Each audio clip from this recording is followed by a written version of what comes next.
E aí, pessoal, boa tarde. Estamos começando mais uma aula de biologia.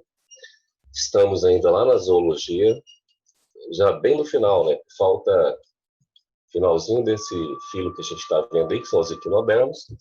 E na sequência, o último filo, que são os cordados, tá bom?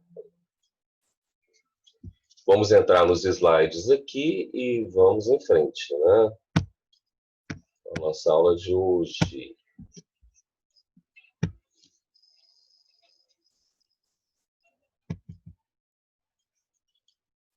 Vou colocar aqui.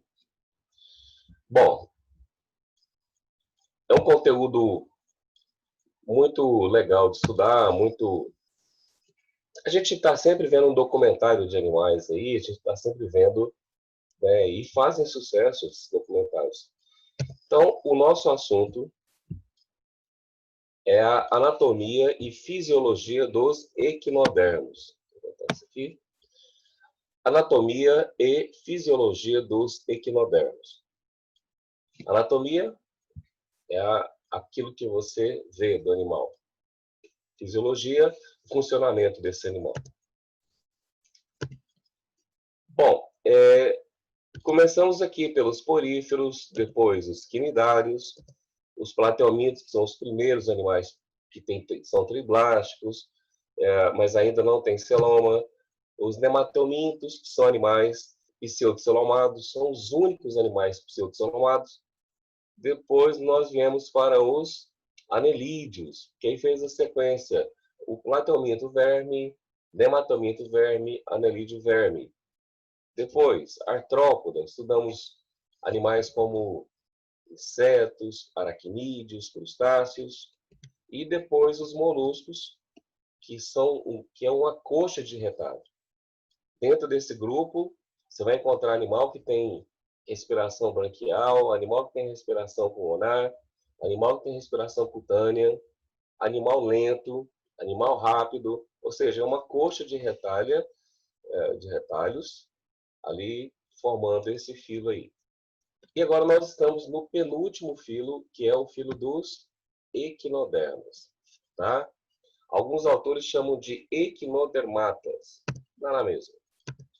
Então, anatomia e fisiologia desse grupo. Primeiro, esse grupo ele tem uma epiderme extremamente fina. A epiderme desses animais tem uma camada. Ou seja, isso aí é muito comum nos vegetais. Mas nos animais é normal a gente ter uma epiderme que tenha centenas, milhares de camadas, tá?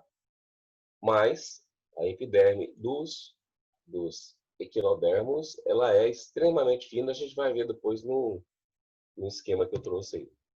Os espinhos com suporte musculatura, ou seja, tem um suporte muscular em cada espinho. Cara, isso não é muito normal. Então, isso faz com que cada espinho tenha a sua movimentação independente do outro. Então, quando você olha para um ouriço do mar, por exemplo, que é um dos animais deste grupo mais fáceis de achar, você vai perceber que os espinhos estão se movimentando de forma independente. Tá? Possuem pedicelárias. O que é isso? O que é pedicelária? Pedicelárias são pinças que vão retirar, que vão limpar os espinhos. Então, esses animais, eles podem receber espinhos, né, de outros animais, e aí eles, se por acaso machucar o outro animal, ficar com um pedaço de animal ali, ficar com sangue colado ali naqueles espinhos, o que acontece? As pedicelárias vão fazer a limpeza daqueles espinhos ali. Então, pedicelárias são pinças pequenininhas, suportes, que vão fazer essa limpeza desses animais aí. Endoesqueleto de calcário. Deixa eu só fechar uma janela aqui que está me incomodando. Deve estar incomodando vocês também.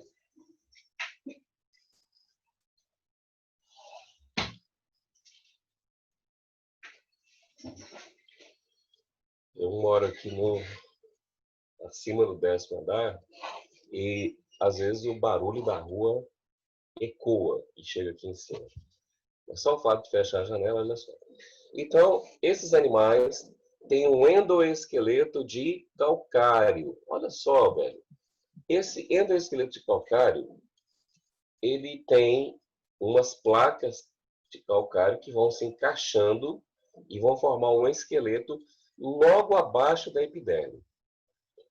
Como a epiderme é muito fininha, alguns autores cogitaram que esses animais tinham um exoesqueleto, assim como os artrópodes, por exemplo.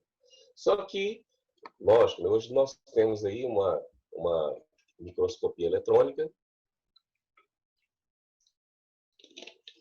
que é capaz de dirimir essas dúvidas aí.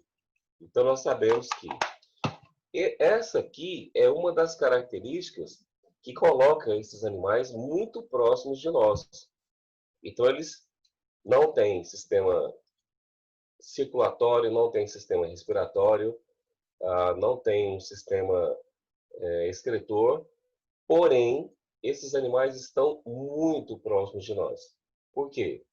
Pelo fato de ter endoesqueleto, pelo fato de ter de serem deuterostômios. A gente vai falar isso daqui a pouco, tá? E também o tipo de celoma que eles têm. Olha, o tubo digestório desses animais é completo. E no ouriço do mar possui dentes. E esses dentes são chamados de lanterna de Aristóteles. Então, essas lanternas de Aristóteles são dentes feitos do mesmo material, feito de calcário, e esses dentes, eles estão ali para fazer o papel dos nossos dentes. Eles vão ajudar a triturar ali o que ele está comendo. Só que como é uma estrutura extremamente diferente da nossa, os nossos dentes, eles têm uma estrutura viva. Ele tem um nervo lá dentro, depois ele vem aqui com uma estrutura de várias proteínas diferentes e tem essa resistência. Mas o dente do equinodermo, como ele é feito desse material aqui, ele se torna mais resistente do que o nosso e ele consegue perfurar a rocha onde ele está, por exemplo. Então, imagina, ele vai riscando a rocha ali até que ele perfura essa rocha e ele trava ali os seus dentes e fica ali, firme naquele local. Ocorre evisceração em alguns. O que seria evisceração? Bom, evisceração é um processo em que o animal coloca para fora uma parte do seu tubo digestório. A gente vai ter dois grupos de animais equinodermos que fazem evisceração. O primeiro deles é a estrela do mar. Então, a estrela é capaz de projetar o seu estômago para fora para fazer digestão fora do corpo. O outro é o ouriço do mar, que ao invés de ele projetar o estômago para fora, ele projeta para fora um pedaço do intestino. E esse pedaço do intestino que ele projeta para fora, ele vai fazer com que por exemplo, um inimigo, alguém que está querendo comer esse animal, por exemplo, algum predador, ele, por algum motivo, ele coloca esse intestino para fora, que não deve ser muito agradável de comer. A hora que o animal come, belisca um pedaço daquele intestino, vai acontecer desse animal, morde ali um pedaço, acha ruim, vai embora, aí o pepino traz para dentro do corpo dele aquele pedaço do intestino, que vai regenerar bem rápido, né? Agora está aqui. Eles não têm sistema nervoso, mas eles têm um anel nervoso em volta da boca. Isso é muito importante porque durante muito tempo acreditava-se que esses animais eram desprovidos de sistema nervoso, sistema excretor. E o que acontece, na verdade, é o seguinte: talvez eles não tenham um sistema que esteja presente no corpo inteiro. Por exemplo, esse anel nervoso em volta da boca não é novidade nenhuma para ninguém que a nossa boca é a região mais sensível, ou uma das mais sensíveis do nosso corpo. A região da boca, a palma das mãos, a planta dos pés, algumas, e tem pessoas que têm regiões sensíveis pelo corpo. Então, essas regiões, elas têm muito mais neurônios do que outras partes do corpo. Por exemplo, o bebê, quando ele está conhecendo o mundo, então ele olha para a mão dele assim, ele fala: o que será que é isso? Será que é de comer? Aí ele põe o dedo na boca, ele mastiga o dedo, e quando ele está com a gengiva coçando para nascer dentes, ele fica o tempo todo mordendo os dedos. Ele pega o pezinho dele e vai: isso aqui, será que é o quê? Põe na boca. Você dá qualquer brinquedo para a criança, o que ele faz? Ele põe na boca. A boca é a forma que a criança tem de conhecer o mundo. Ela conhece o mundo através da boca, tá bom? Então, esse animal aqui, ele já tem esse anel nervoso, talvez, né, isso ainda está em estudo, mas talvez auxilie ele a identificar o que é comida e o que não é comida que ele está engolindo. Tá? Isso é muito importante. E se o animal engole uma pedra, por exemplo, essa pedra vai danificar aí todo o sistema digestório dele. Então, nós temos aqui uma imagem, deixa eu colocar a minha imagenzinha que está sendo aqui. Nós temos uma imagem aqui que mostra. A primeira coisa que eu quero que você veja aqui é a epiderme desse animal. Olha o quanto a epiderme é fininha. E ela só tem uma camadinha de célula só. E ela vem, reveste aqui as pedicelárias, reveste aqui os espinhos, tá vendo aqui? E vai revestindo o corpo desse animal todinho. Logo abaixo, eu vou encontrar o esqueleto desse animal. Aqui nós temos uma placa calcária, outra placa. Esse animal ele é formado de várias placas. Não sei se alguém já teve o privilégio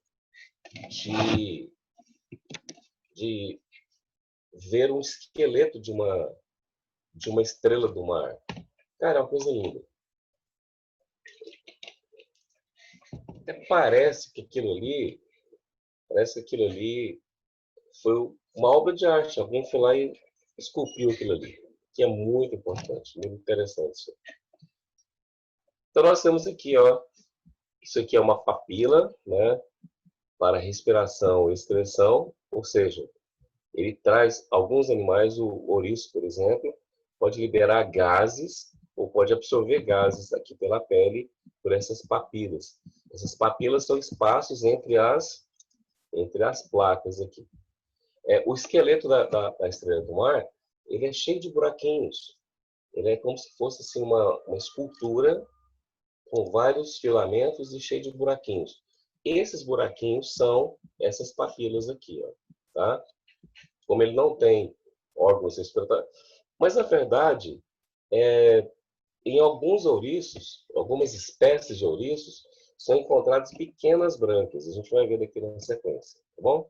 Então, está aqui a pedicelária, responsável pela limpeza dos espinhos, pela limpeza do corpo do animal. Nós temos aqui um espinho que faz a proteção, faz a locomoção do animal. E nós temos as papilas respiratórias ao longo de todo o animal aí. Bom, respiração e excreção. Vamos ver como que esses animais realizam respiração e excreção. Na maioria dos animais, a gente vai ter o sistema ambulacral fazendo 100% da respiração e 100% da excreção. Porque essa água do sistema ambulacral, ela entra, circula e ela sai. Tá bom? Mas no ouriço, a gente vai ter 10 pequenas brânquias externas. Eu tenho uma foto, depois que eu vou colocar aqui na sequência. Então, essas 10 brânquias externas, elas estão aí presentes nos ouriços do mar. O sistema ambulacral também participa. É como se essas brânquias aqui fizessem 5% desses animais e o sistema ambulacral fizessem 95%. Nas estrelas, temos as papilas respiratórias. Foi aquilo que eu mostrei para você agora há pouco, né? Vamos lá de novo? Rapidinho aqui, a gente volta. Aqui, ó. As papilas estão presentes nas estrelas, principalmente nas estrelas, e elas vão fazer um trabalho auxiliando a troca gasosa, que uma parte também é feita pelo sistema ambulacral. Sistema ambulacral, você sabe, né? Aquele sistema que pega a água do mar circula dentro do animal e enche ampolas, que são os pés ambulacrais.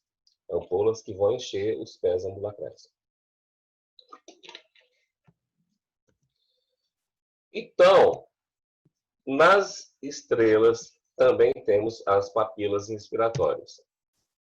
Olha só para isso aqui, ó. Isso aqui é o ouriço do mar. O ânus fica aqui em cima. Isso aqui está em espanhol, viu, gente? Eu vi na internet, o melhor desenho que eu achei foi esse.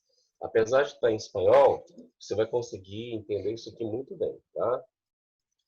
Então, isso aqui seria o ânus, né? Em português tem um acento aqui, circunflexo, e tem um U aqui e um S, ânus. Aqui tem a boca aqui embaixo. Aqui do lado da boca, tá vendo? Ó? Isso aqui são as lanternas de Aristóteles. São dentes enormes. Começa aqui, faz uma curvinha. O outro começa aqui, embaixo faz uma curvinha aqui, tá? Em volta da boca. Aqui nós temos uma gônada. Se esse animal for masculino, vai ser liberado, vai ser testículo. Se ele for feminino, isso aqui vai ser um ovário, ou um conjunto de ovários, tá? Aqui nós temos os espinhos, e cada espinho aqui vai ter do lado uma pedicelária, tá vendo aqui? Isso aqui que você tá vendo, ó,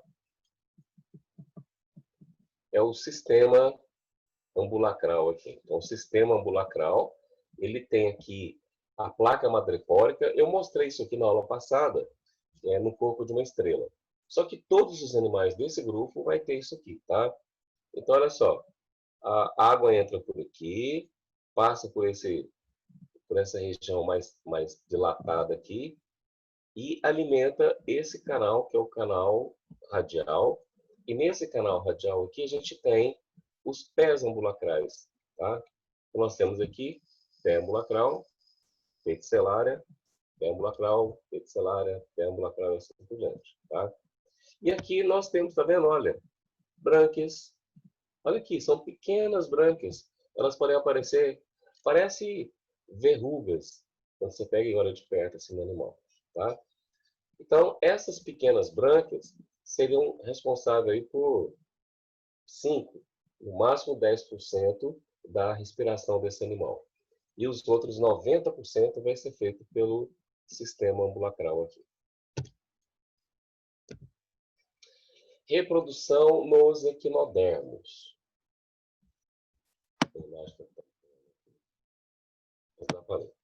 Reprodução nos equinodermos.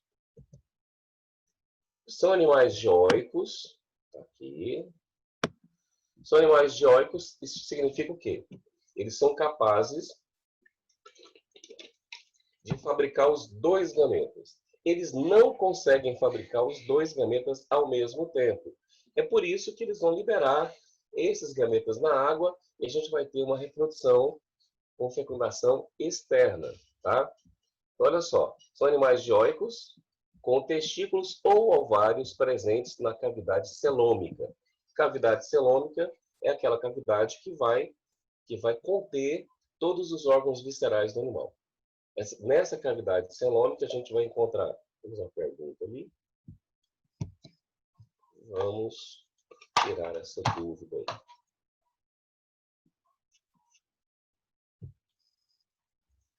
Professor, pode voltar o slide para tirar uma foto? Sem problema nenhum. Deixa eu voltar o slide lá.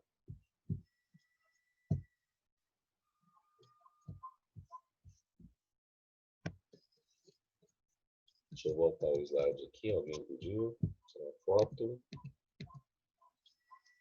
Aí.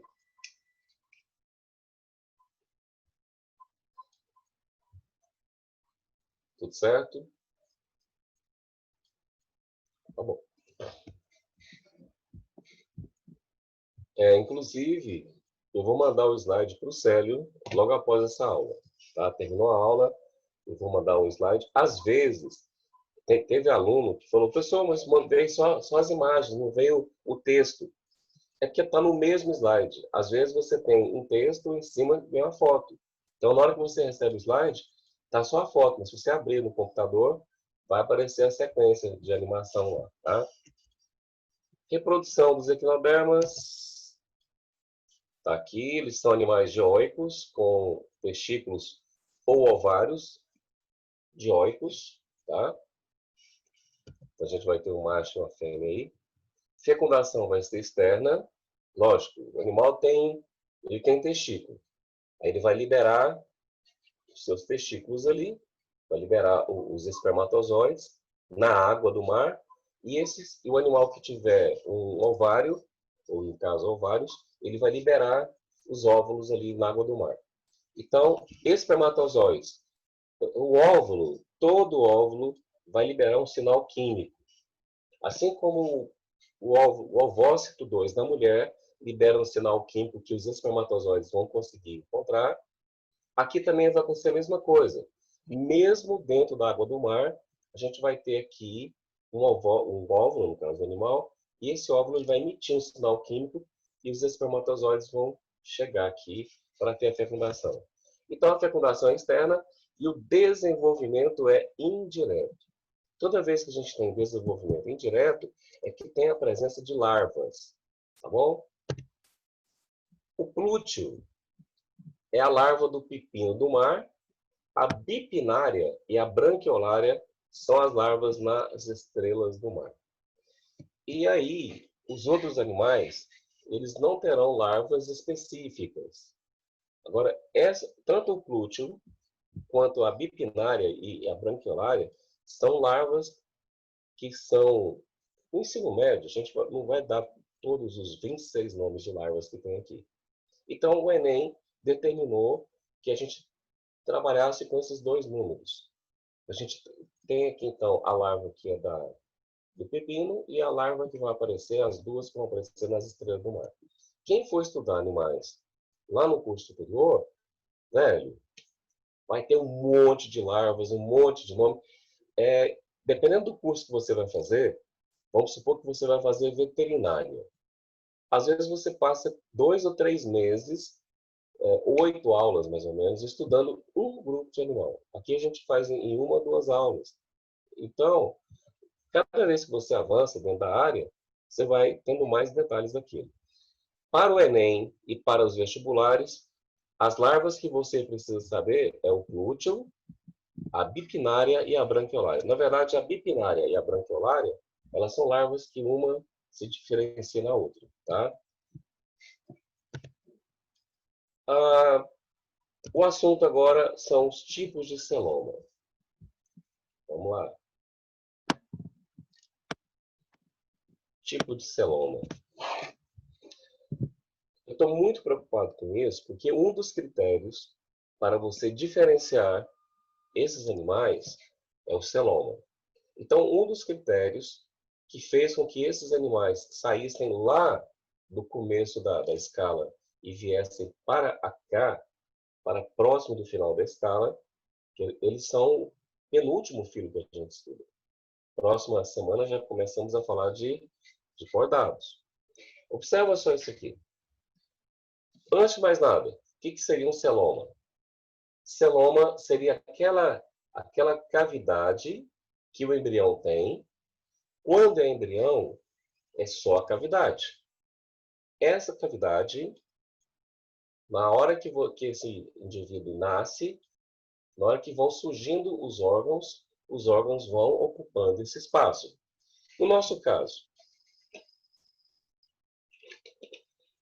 o nosso embrião tem uma cavidade. E essa cavidade está vazia por quê? Porque naquele momento o embrião ele ainda não tem órgãos. Quando o embrião começa a desenvolver órgãos, ele inclusive muda de nome. Ele deixa de ser embrião e passa a se chamar feto. Os órgãos viscerais do feto já serão guardados dentro do celoma. Então, aquela criança que está em desenvolvimento, ela sai do estágio de embrião para o estágio de feto, a partir do momento em que ela começa a desenvolver os órgãos. Coração, intestino, estômago, se for mulher, ovários e útero, se for homem, a projeção do testículo, rins, todos esses órgãos serão alojados dentro do celoma do embrião. Só que o celoma está no embrião. Na hora que começa a surgir esses órgãos, ele deixa de ser embrião, vira feto, e aí no feto, essa cavidade, que deixa de ser vazia e passa a ocupar os órgãos viscerais, ela muda de nome. Então, essa cavidade que nós temos aqui é a cavidade gastrovascular, tá bom? Então, olha só. Em relação ao celoma, a gente vai ter dois tipos de celoma. Nós temos um celoma chamado de enteroceloma.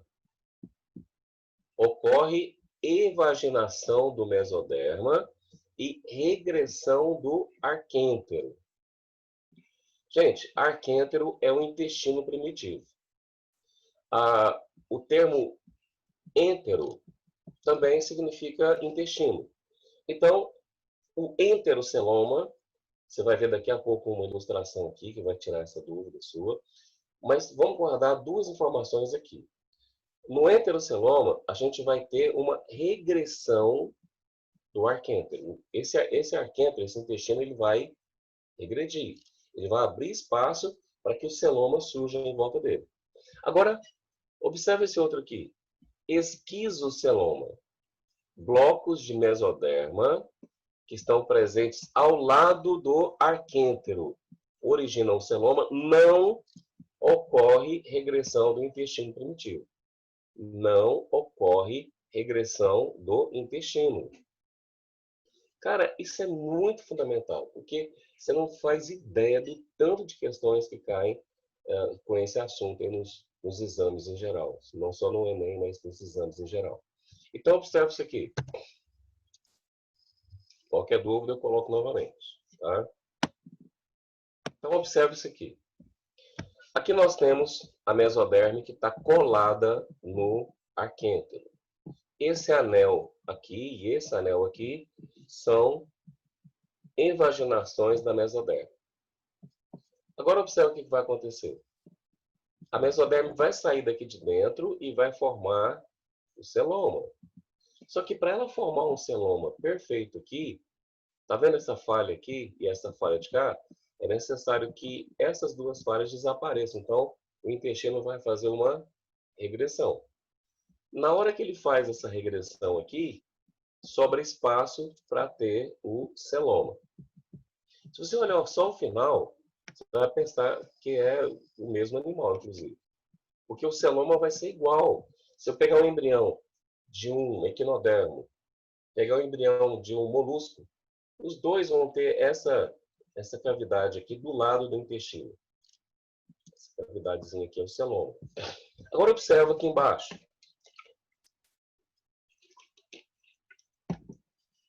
Aqui nós temos um bloco de mesoderma aqui, ó. Tá vendo? Bloco de mesoderma. Esse azul aqui é o endoderma. E esse amarelo aqui é o ectoderma. Então, esse azul aqui, ele já está pronto. Não tem nenhuma falha. Olha a diferença dele aqui e ele aqui. Agora, esses blocos de mesoderma, eles vão desenvolvendo aqui em volta e formam o celoma. Velho, é muito simples, mas você não tem ideia da quantidade de questões que, tal animal é endocelomado, esquicelomado. Olha só, eu fiz um slide aqui para você tirar essa dúvida agora. Primeiro, isso aqui é um animal chamado platelmintos. Isso aqui é uma planária. Tá? Ela está dentro do filo dos platelmintos. Se a gente cortar uma planária aqui, você vai perceber os três tecidos aqui, tá vendo? Ó, nós temos aqui o ectoderma, o endoderma, nós temos aqui a mesoderma. Então, nesse momento aqui, tem os três tecidos e não tem cavidade aqui. Então, esse animal ele é acelomado. Agora, observa, a gente foi lá e cortou um ascaris, um animal do filo dos nematelmintos. Olha os tecidos. Aqui você tem em amarelo aqui, ó, em amarelo o ectoderma. Em azul aqui o endoderma. E aqui em cor de rosa aqui, a mesoderma. Só que a mesoderma está fazendo um revestimento apenas externo. Está bem debaixo aqui da ectoderma. Tá vendo? Ectoderma aqui amarelo. Em volta do intestino, que é revestido pelo endoderma, não tem nenhum revestimento. Então, líquidos corporais vão vazar para essa cavidade aqui. Por isso que a gente fala que o animal, que é o nematominto, ele tem esqueleto hidrostático. E essa água, esse hidro, ela vaza do intestino para essa cavidade aqui, tá bom? Agora observa, aqui nós temos um anelídeo, e a gente corta esse anelídeo aqui, e a gente percebe isso aqui, ó. Eu já vou ter um suporte que vai isolar o intestino. Ele também, então eu vou ter dois suportes de mesoderma. Vou ter um que vai isolar o externo e o outro que isola o interno. Então aqui, nessa região aqui, ela está limpa, ela está vazia. Se tiver algum líquido aqui, é produzido por ela própria, tá? E é nessa região aqui que serão acomodados futuramente os órgãos viscerais. Quem são os animais que têm ou que não têm? Em relação ao celoma, a gente vai ter. Esses dois animais aqui, os poríferos e os quinidários, são animais sem celoma e sem possibilidade de ter celoma. Isso é importante. Além desses animais não ter celoma, eles não têm mesoderme. Mesoderme é um tecido. Cara, a boca tá rachando tudo.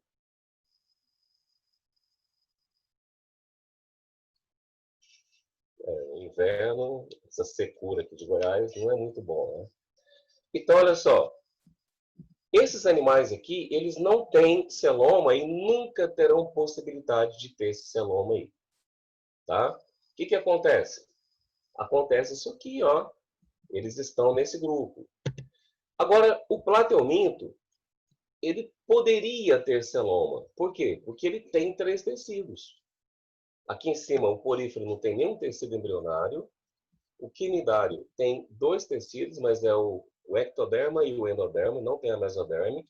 E o celoma, ele é uma cavidade revestida por o mesoderme. O plateuminto tem 3 tecidos, poderia ter, mas não tem.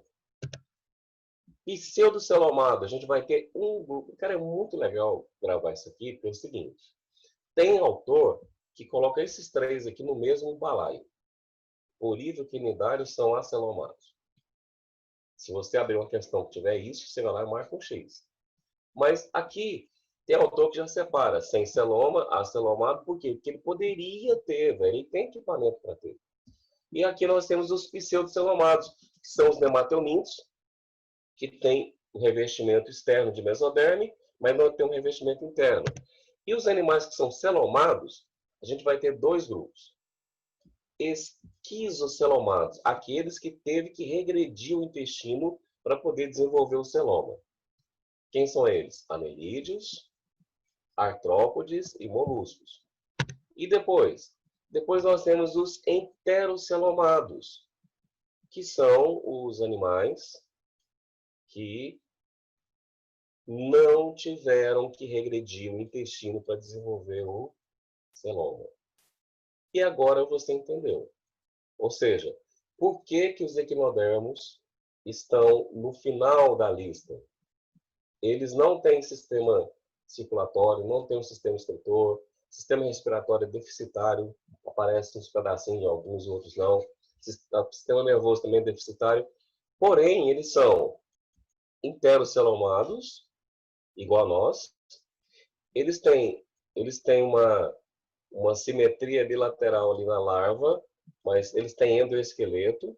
E eles também têm o fato do celoma. Cara, se você pega e vai analisar os animais só pelo celoma, você vai classificar os animais dessa forma aqui, ó. Dúvidas, perguntas? Bom, eu vou mandar esse slide depois lá para o Célio vai disponibilizar lá para vocês, tá bom? E se por acaso você abrir o slide, tem só uma foto lá em cima lá, você abre no computador que as fotos vão aparecendo. Aparece o texto primeiro e a foto depois, é uma animação, tá? Deixa eu ver aqui. Professor Axel, bom, meninos, semana que vem a gente começa a falar de cordados. Os cordados talvez seja o filo mais extenso que a gente tem em termos de classificação. Ele é extenso por quê? Porque pela primeira vez a gente vai ter no ensino médio a superclasse, subclasse, grupos, tudo na mesma classificação. Então, os cordados, em resumo, seriam animais que possuem notocorda em alguma fase da vida.